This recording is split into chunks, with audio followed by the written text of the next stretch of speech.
Ruby और रमेश नाम का लड़का एक साथ किसी कॉलेज में पढ़ने के लिए जाया करता था। रूबी का घर रमेश के घर के बिल्कुल भी नजदीक था, इसलिए बचपन से ही बहुत सा प्यार दोस्त था। रूबी को जब भी किसी चीज की जरूरत पड़ती थी तो वह रमेश से मांग लिया करती थी, और रमेश को जब किसी चीज की जरूरत पड़ती थी तो वह रूबी से मांग लिया करता था। ऐसे में धीरे धीरे उन दोनों में काफी ज्यादा गहरी दोस्ती हो गई थी। अब रूबी और रमेश जहाँ भी जाता दोनों एक साथ जाया करता था। वह जब भी स्कूल में पढ़ाई कर रहे थे तो दोनों साथ ही स्कूल में पढ़ते थे, और जब दोनों कॉलेज गए तो दोनों साथ में ही पढ़ाई कर रहे हैं। धीरे धीरे रमेश को रूबी की आदत लगने लगी थी और रूबी को रमेश की आदत लगने लगी थी। दोनों के मन में कुछ और चल रहे थे, लेकिन दोनों ने कभी किसी को एक दूसरे को इस प्रकार से ना ही सोचा था और ना ही बातचीत किया थी। वह तो एक दूसरे को बस अच्छा दोस्त मानते थे, लेकिन दोनों के दिल में तो कुछ और था। लेकिन वह दोनों एक दूसरे को बहुत भी कुछ कह सकते थे। धीरे धीरे दोनों में बहुत ज़्यादा गहरी दोस्ती होती जा रही थी। रूबी को हमेशा लगता था कि रमेश उसके लिए पूरी जिंदगी भर हाजिर रहेगा, किसी भी काम करने के लिए। इसी कारण से वह जब भी कोई मुसीबत में पड़ जाती थी, यह तो रूबी को कोई काम होता था तो तुरंत ही है रमेश को घर से बुला लगता था काम करने के लिए। रमेश तुरंत ही खुशी खुशी उसके घर आकर उसका सारा काम कर दिया करता था। रूबी सोच रही थी कि रमेश तू मेरा परम मित्र है, यह पूरी जिंदगी भर मेरी ऐसे ही सेवा करते रहेंगे।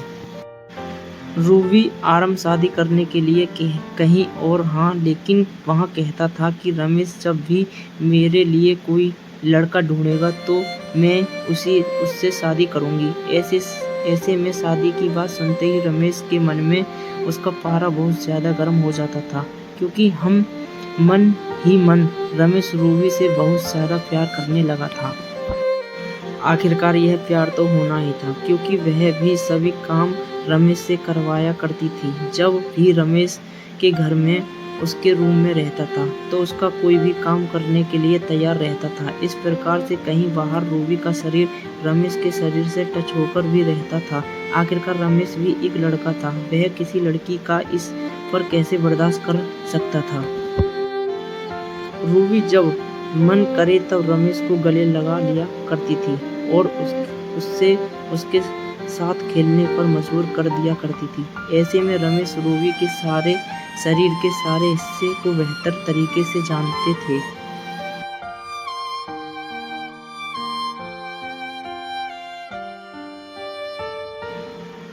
क्योंकि रूबी खेल खेल में ऐसे बहुत सारे जगहों पर रमेश को स्पर्श करने पर मजबूर कर देती थी, जिस जगह पर और उसी को सिर्फ अपने पति को स्पर्श करने के लिए देनी चाहिए था।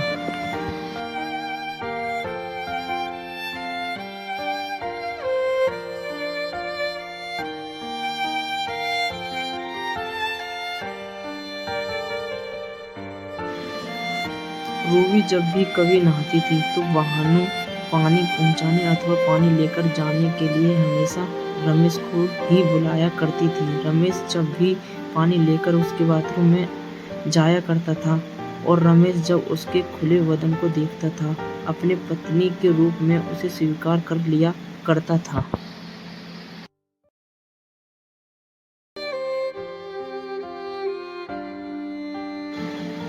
रूबी रमेश को अपना परम मित्र समझता था और वह नहाते वक्त भी और नहा के आने के बावजूद भी रमेश से मस्ती किया करते थे। ऐसे में रमेश को अब बिल्कुल भी रहा नहीं जा रहा था।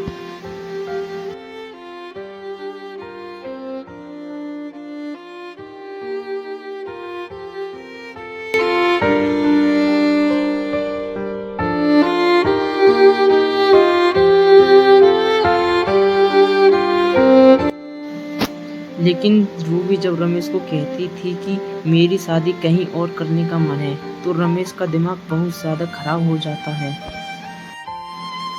रूबी जब भी रमेश के सामने अपनी शादी की बात उठा देती तो हमेशा अपने घर चला जाता था, क्योंकि किसी और से शादी करने के बारे में सोचने से ही रमेश का दिमाग एकदम गर्म हो जाता था। लेकिन रूबी का मन बिल्कुल भी ऐसा नहीं था। रमेश को केवल काम करवाने के लिए अपने साथ रखती थी। कुछ दिन बीत जाने के बाद रूबी के माता पिता उसकी शादी करने के लिए लड़की देखने के लिए जा रहे थे। इस बात की जानकारी रमेश को बिल्कुल भी नहीं थी। इनकी स्कूल कॉलेज बंद होने के कारण रमेश और रूबी के घर बहुत कम जाने लगा था।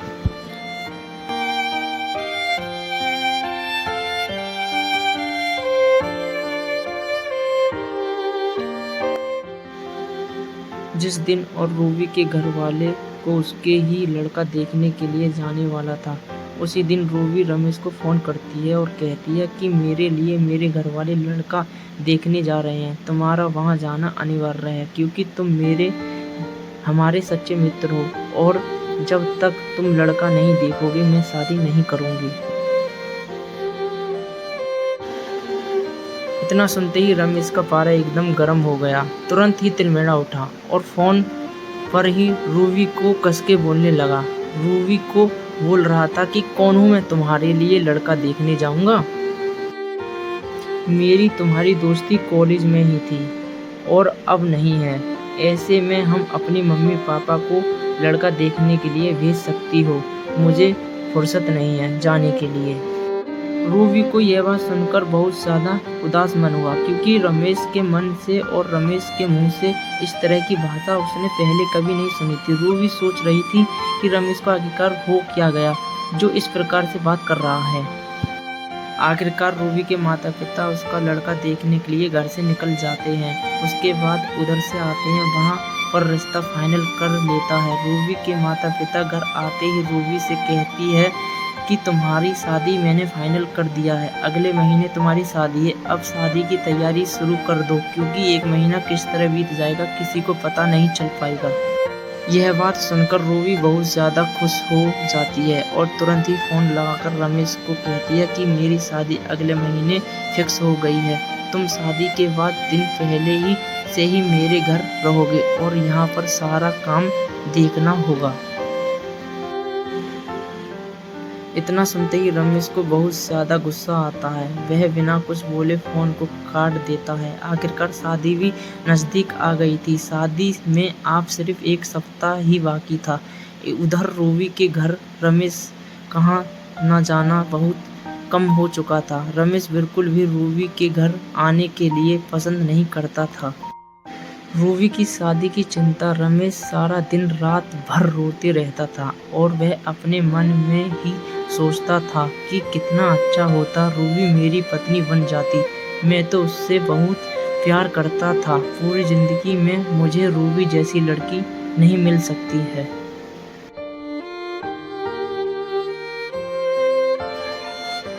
लेकिन पूरी बात न बताने के कारण इस प्रकार का समस्या हुई है। अगर मैं पहले ही बता देता कि रूबी से प्यार करता हूँ, उसके बाद हो सकता था उसके माता पिता हमारी शादी के लिए राजी हो जाते। लेकिन अब तो रूबी की शादी फिक्स हो गई है। अब तो कुछ भी नहीं हो सकता मेरे कितने भी प्रयास करने पर।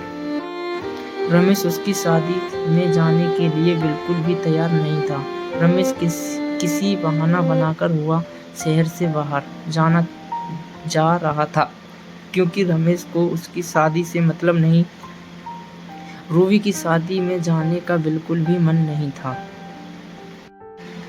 अचानक एक दिन रमेश रूबी को फ़ोन करता है और कहता है कि शहर में मेरा कुछ काम है, मैं कुछ दिनों के लिए बाहर जा रहा हूँ। तुम्हारी शादी उसी दिन नहीं हो पाऊँगा, मुझे माफ़ कर देना।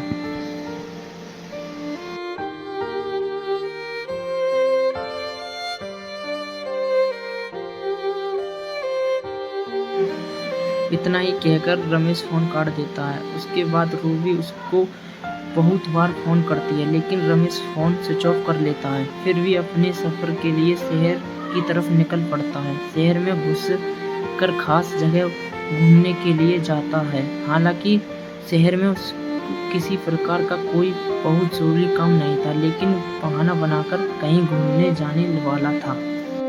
रमेश सफर के लिए निकल पड़ा था। महज 2 दिन बाद रूबी की शादी है। एक दिन रमेश जिस होटल में ठहरा हुआ था, उस होटल से कहीं जाने वाला था।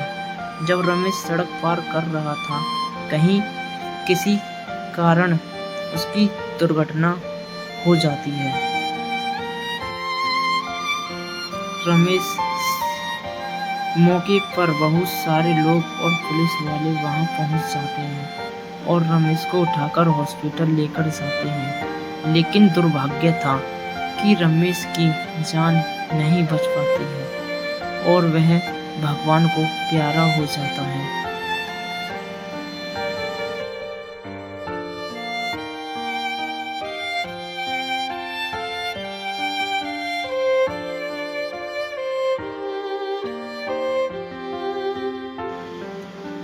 इसी तरह से रमेश का प्यार अधूरा रहता है।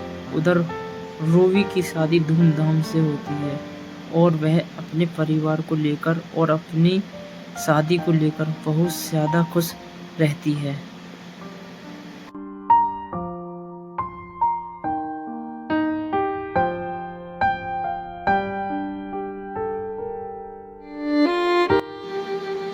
बीच-बीच में कभी-कभी रमेश की याद आती है, लेकिन फिर भी रमेश के ना होने के कारण वह उससे कुछ दिनों में ही भूल गई थी। लेकिन रमेश बिल्कुल भी ऐसा नहीं था। वह भगवान के पास जाकर भी रूबी का हमेशा इंतजार कर रहा था।